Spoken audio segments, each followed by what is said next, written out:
I told myself I wasn't going down this road again anytime soon, and yet, well, here we are.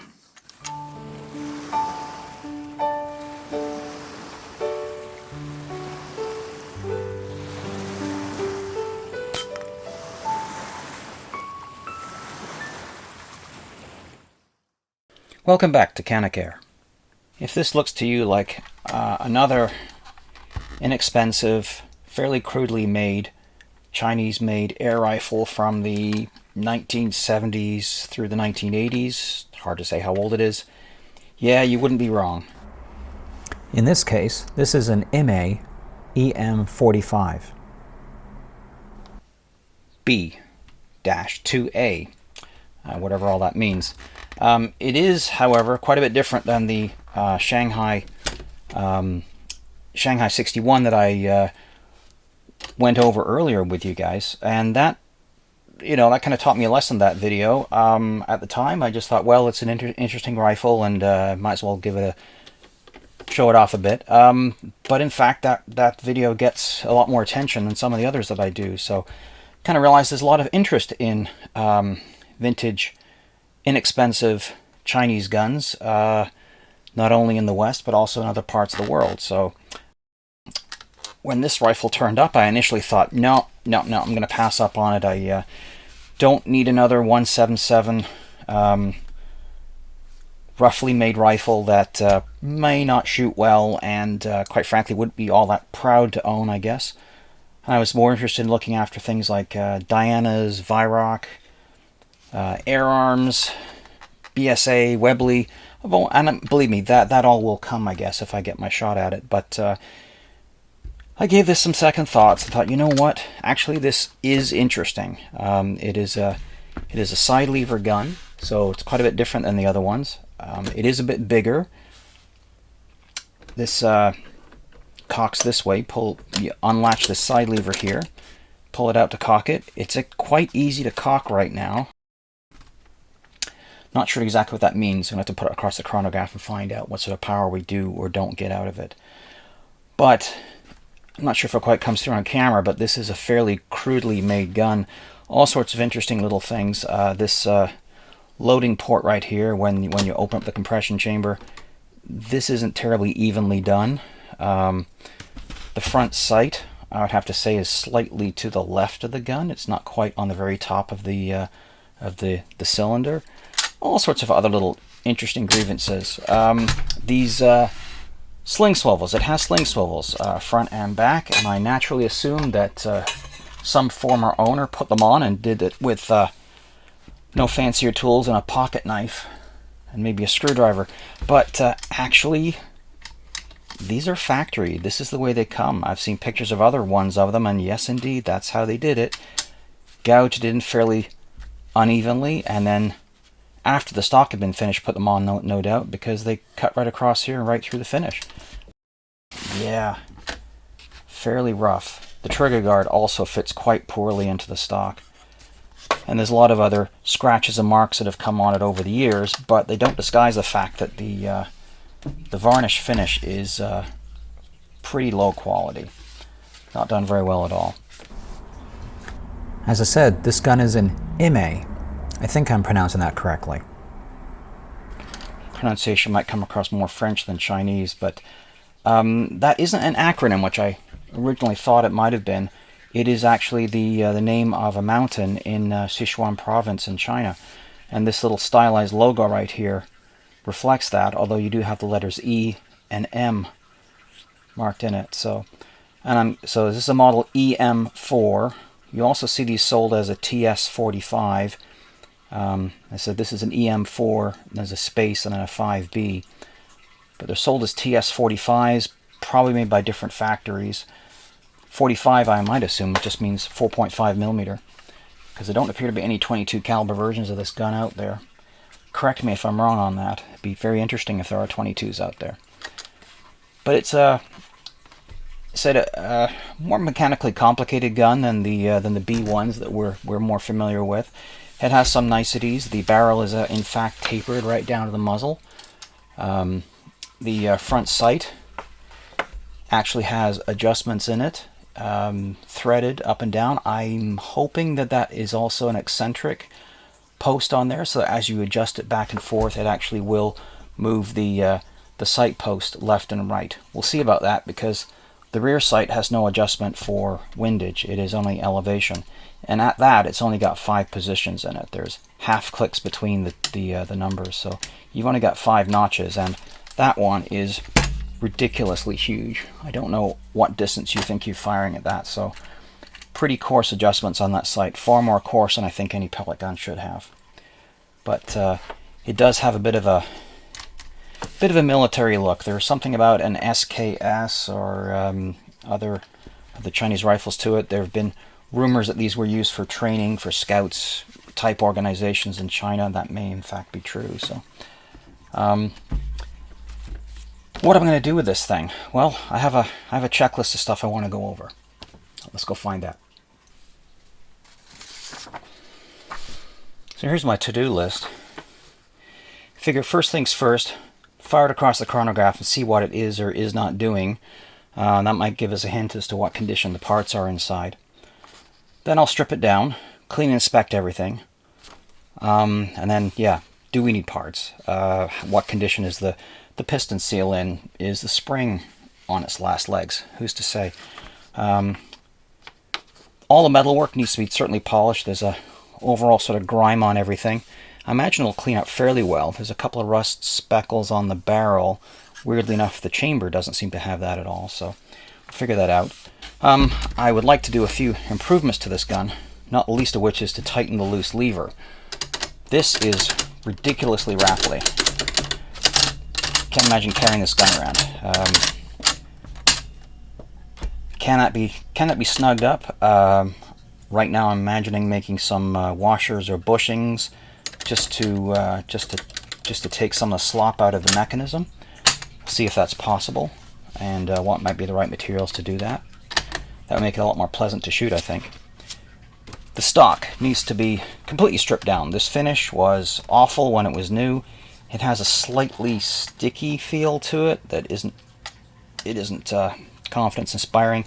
There's all sorts of marks on it. This is some sort of paint that is rubbed on it. But also the shape of it is pretty miserably done. If you can see here, this little... They've gone to the trouble of putting a grip cap on here, but you've got this weird little bump in it right here that doesn't really make a lot of sense. The stock is weirdly thicker through here than it is across there. Could be slimmed down a bit there. Also, at the very end here, again a matching Emei marked butt plate is slightly thinner and slimmer than the stock, so the stock could be slimmed down to match up with that a lot better, and this could be cleaned up a bit too. As for the sling swivels, they are correct, factory correct. They are ugly, and I don't like how they fit to it at all, so that at very least fix that. But I might actually replace them with more modern quick detach swing swivels, since I have a sling that would fit that, and it'd be a lot easier than trying to thread something in and out of that all the time. As the rest of it, well, and to refinish the stock, I like this color. Nice golden brown, reddy brown color. I'd like to duplicate it if I could. It actually looks pretty good. Then, of course, final step, we would put everything back together again and test it, see if we've improved anything, and see if it actually is more pleasant to shoot, and then see what kind of accuracy we can get out of it. Love to be able to test it with some sort of scope, but there is no place for a scope rail on this gun. I understand that when these guns were available quite cheaply, there was a little cottage industry out there of welding or screwing scope mounts onto the back of these guns, but this one has seemed to have escaped that. I say it is surprisingly original. I thought it had been hacked on a bit over the years, but no, this is what they did. It's just been abused. The shape of this gun is a bit different than some of the other TS-45s, EM45s out there. Has this nice little rakish reverse slant on the very tip of the stock. Actually, I rather like that. And it does have the grip cap on the butt plate, which other ones just have more rounded contours. Some of them out there do have finger grooves in the front part of the forends, so this one does not have that, but I guess they varied a bit over the years. So, well, next thing to do is to take it all down. Well, no, we'll shoot it first, then we'll take it all down and see what we can do with it. Okay, let's see if I can get 10 shots across the chronograph. Just going to use these inexpensive Geco wad cutters, which are decently good quality.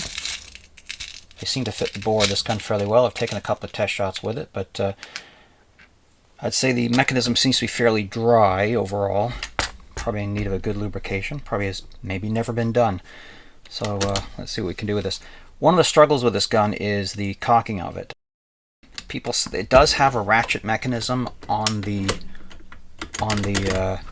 side lever cocking, which is meant to stop the gun from slamming shut and crushing your fingers in the breech opening there. The rule of thumb is to never trust that mechanism. So, and it's very difficult to do this left-handed across the bench. The gun's quite easy to cock normally. I'm going to put my butt or hip behind that lever there so it can't possibly close on me. Normally, right-handed wise, use your elbow. Tuck your elbow in behind that, make sure it can't come closed on you. Once the pellet's in there, close it on up. Let's see what we can get. Okay.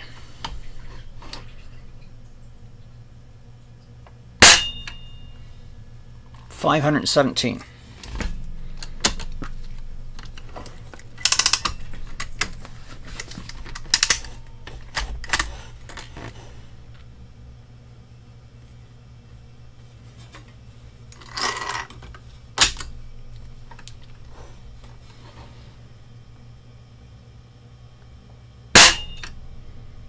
$524. People have reported various velocities on this gun, or at least their variations on it. Some people have said they've got as much as almost 700 feet per second out of theirs. Maybe they're, for whatever market that was, they were tuned up a bit. Imagine for the Canadian market, they would probably try to keep velocities down a bit with standard pellets. So this might be actually right on line with what it was supposed to do.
Once I got the piston out and removed the piston cup or piston seal, it appears to be a vulcanized fiber. I think that's the correct term for this stuff. It's not leather.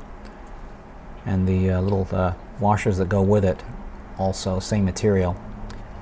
Everything looked in pretty good condition, with the exception of the screw that holds it all together. Over time, it seemed to must have backed off, and then the impact from shooting it warped it badly, so I'll have to replace that.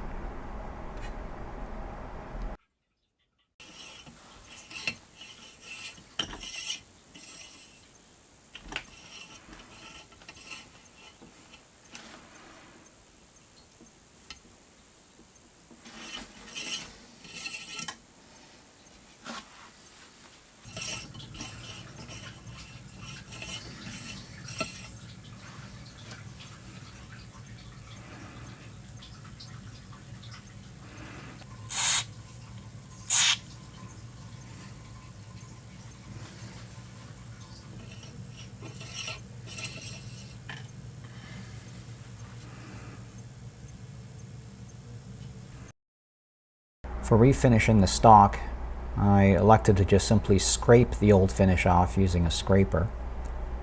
And then when that proved to be a bit too slow, I moved on to my hot air gun and then took the rest of the finish off. Didn't use any chemicals in this instance.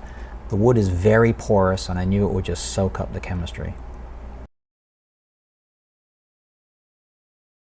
So here's an update on the progress on the stock for the Emei 45. Well, all the old ugly finish is gone. Stripped it right down, sanded it.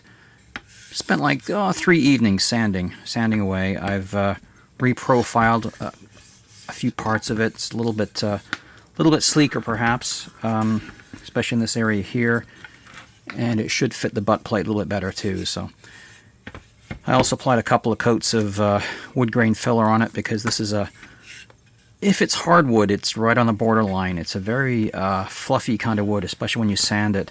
And the open end grain was definitely looking a little too porous for my liking. I knew it would soak up stain like crazy, so I put a couple of coats of grain filler on there. So hopefully that will help.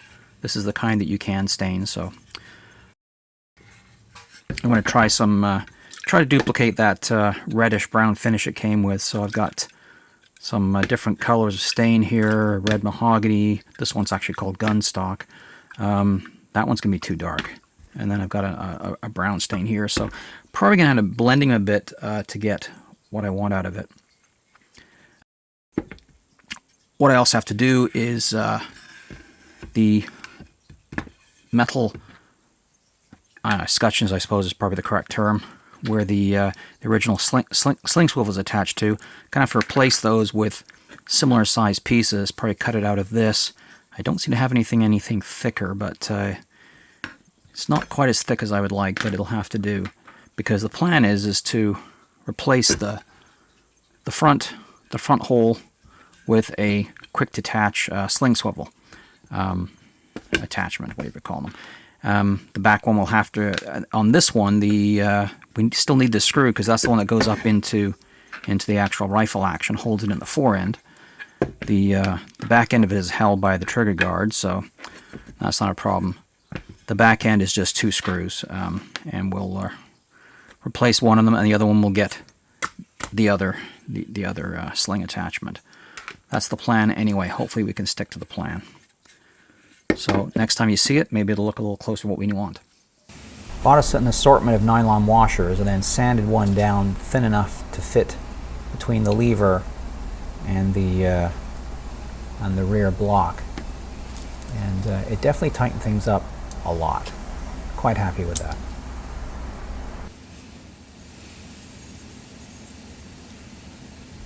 And for the other part of the lever that's riveted in, I end up using a fairly thin brass sheet. I cut that down, punched a hole in it, and slipped it in there. And again, it just took that little bit of jiggling play out of it.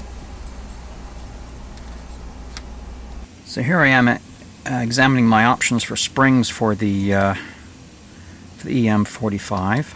This is its original spring here. Goes up inside the piston.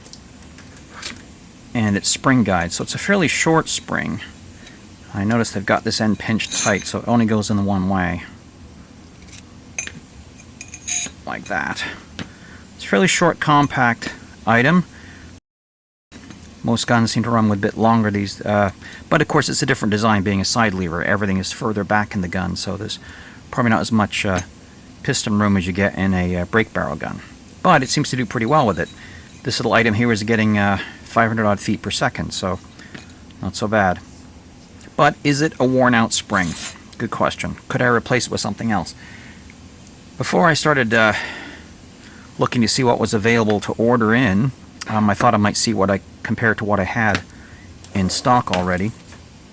And as you may remember, I ordered in a couple of springs to replace the one in my Slavia 630, and discovered to my surprise that this is the spring that came out of the Slavia. Two of the Craftsman medium duty springs that I ordered didn't fit. The spring guide was too tight, wouldn't go in. But this gun will. Spring guide goes in there no problem, goes in there no problem there. And why is that? Well, our original EM45 spring, it's only 188 millimeters long. Outside diameter is 18.41, inside 12.1. The wire thickness is close to 3 millimeters, so 117 thousandth. It's only 27 coils long. Slavia spring, that probably need not apply, even though it will actually fit in this gun. And it is a used spring, and it's got some wear and tear on the outside, so it's also a lot longer. Have to shorten it quite a bit. That's 250 millimeters long. It's a bit fatter on the outside, but it's got plenty of diameter on the inside as well.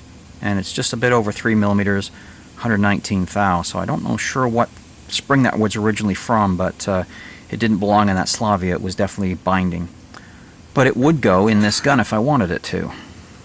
Slides up in there without any trouble. And the spring guide will go in the back of it without any trouble either. So could use that if I wanted to, but it is a used spring, and I don't know how much abuse it's suffered. Besides, I've got these two brand new medium duty springs from Craftsman. They measure 232, so they have to be shortened down a bit. They're 32 coils long instead of 27.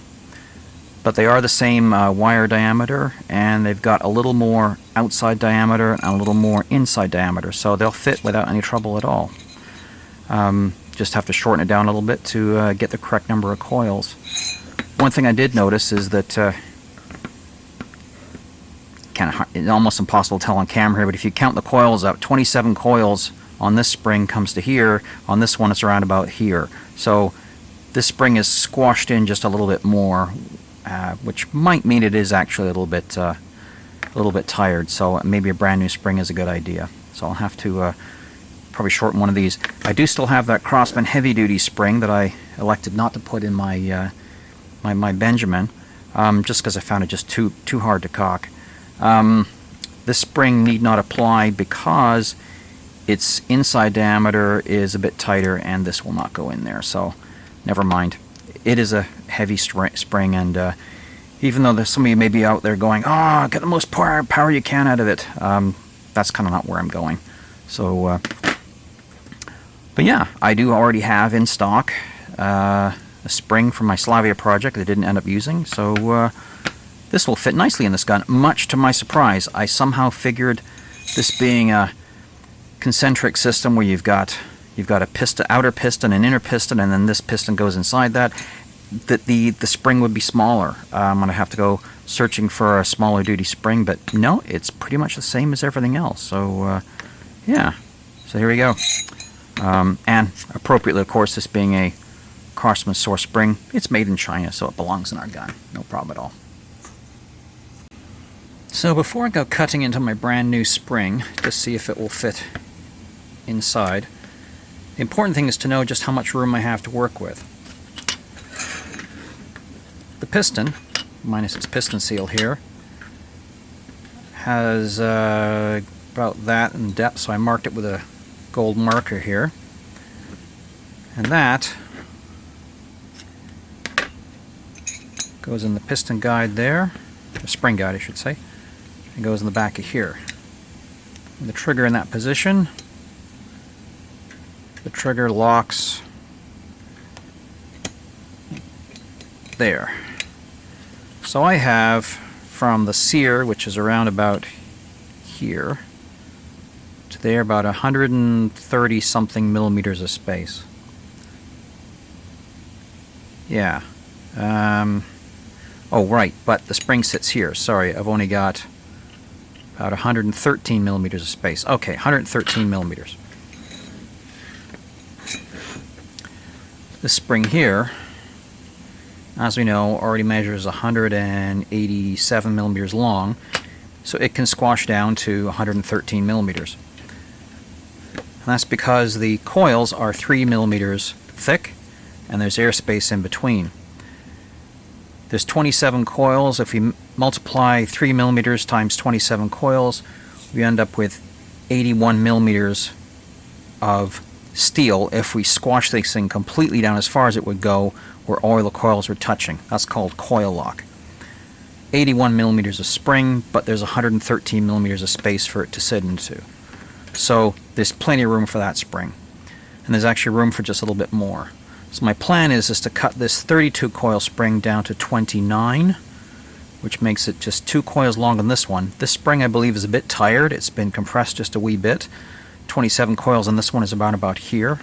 So if I put a couple more coils on there, I should still be able to squeeze it into the space I have, because 29 coils times 3 millimeters, same wire thickness, gives me 87 millimeters. So I've got plenty of room. So next step, I'll be cutting this spring down to size.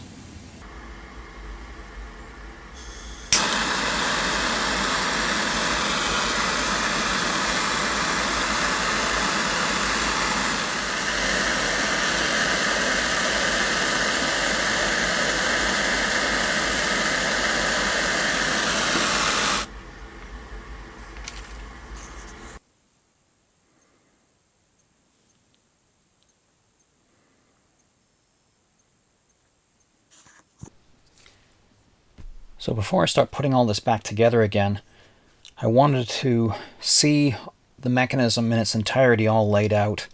Before I start applying any spring pressure, I want to make sure exactly how the parts interacted. And it's all quite interesting how this works. This entire mechanism right here, all these bits, the gun would work without them. This is purely the safety mechanism. So in no way would I ever endorse removing these pieces or modifying them in any way. They're kind of important to keeping your fingers safe while you're operating the gun. These guns are known for, well, some other versions, I think, with less elaborate safety mechanism, I think were responsible for crushing a lot of thumbs or doing a lot of damage, was this compression chamber, the only shiny bit on the gun, which you see mostly from the other side, the top side. That part can slam shut on your fingers if you're not careful in what you're doing. I know you have to be a little careless for that to happen, but you know, given the market this gun was may have intended for, maybe it was for original design, it was for training Chinese youth. Well, you want to keep their fingers in good condition. So, how it works is you've got the sliding bar attached to the compression chamber, and as you cock the gun, this ratchet right here has 8 little clicks that stop it from coming back forward again. And as soon as it pushes back a little bit, this other bar underneath here, which we can't quite see, has a bit of spring pressure on it, and it immediately jams the trigger. Trigger can't be pulled now. And as it comes back further and further and further, the ratchet resets, allows it to go back forward again. But the gun is now fully open, and by this point, the sear surfaces will have engaged with the trigger, so the piston will be locked back. And then you can, using the cocking lever, slide it back forward again, and it slides past the ratchet now. And this safety does not disengage until the last very moment when the piston chamber is fully shut. And now at this point you could pull the trigger again, and then that would release the piston and fire the gun. So now I fully understand it. I'm ready to put it back together again with spring pressure on it. Then I'm going to smooth out a few surfaces and lubricate it all thoroughly as well. It definitely needed it. So here's my new screw installed in the piston, holding all the seals and all those washers together. Looks like it'll work pretty well. I also cleaned up the gouges and scratches on the front sight. Put them all down, polished them a wee bit, and then re-blued it.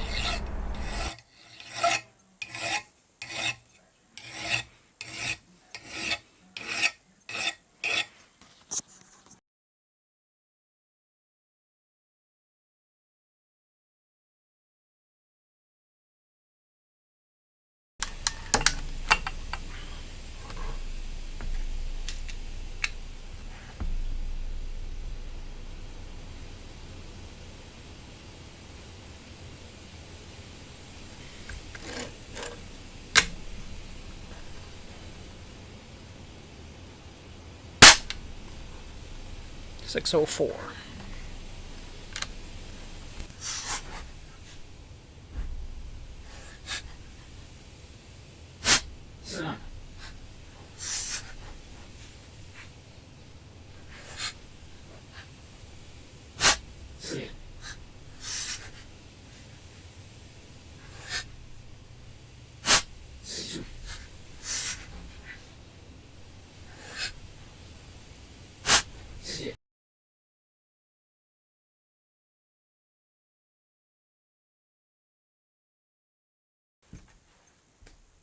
So here I am back at the range.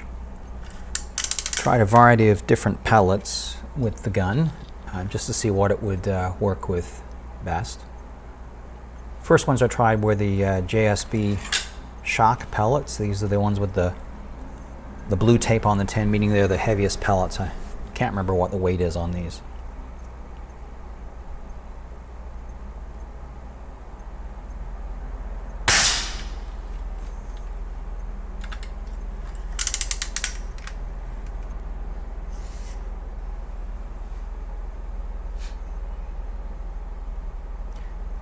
At 10 meters, I was getting what I thought was a pretty decent group here, given the fairly rough iron sights. Shooting a little bit low here, I wasn't too worried about that, just mainly going for grouping.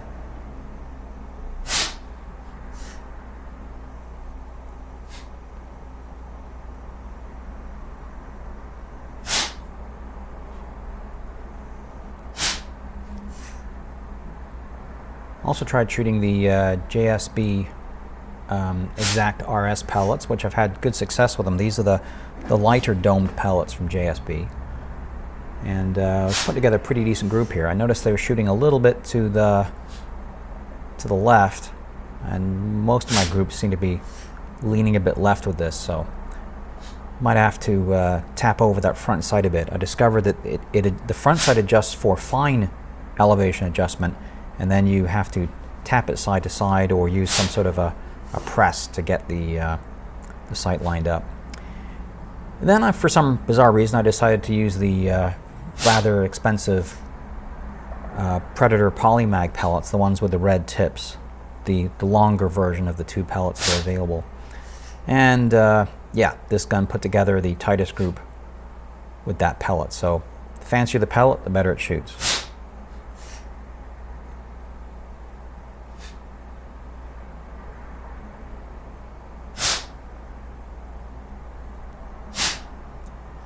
I moved back to 20 yards and tried the Predators again. I tried a couple other pellets as well, but this was the one that did the best. I was able to keep them into 34 millimeters, and again you notice that the group is shifted over a little further to the left again. So yeah, the front sight needs some adjustment, as the rear sight doesn't do any windage.